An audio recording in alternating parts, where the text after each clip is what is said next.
তো আমি ইচ্ছা না আমার কোনো কায়দা নেই, আমি কালকে থেকে না খাওয়া যে কালকে থেকে সকালে হাফ প্লেট খিচুড়ি খাইছি, তা অর্ধেক দিছি ফেলায়। ভালো লাগি বেটা কম করে খারা না। হ্যাঁ বেটা বসা বেটা।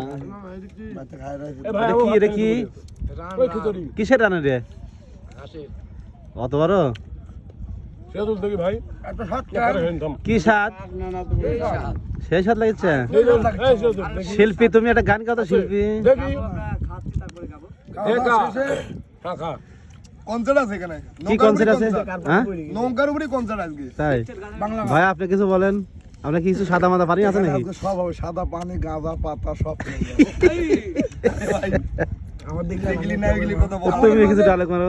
জয় শিয়াল শাহ। জয় শিয়াল শাহ। বাবা তুমি কিছু কর, সোহাগ বাবাজি আর রানা। ওটা তো আমার লালন জগতের সাই সোহাগ। আমাদের শিল্পী আছে, সমস্যা নেই, সবকিছু রেডি। আমার বেটা একটা কিন্তু আর কি বউয়ের সাথে গন্ডল করে আছে, বউ দরকার 10টা চলে যায়, আমি তাও এই পিকনিক। কোন বেটা এটা? এই যে আমার বেটা রানা।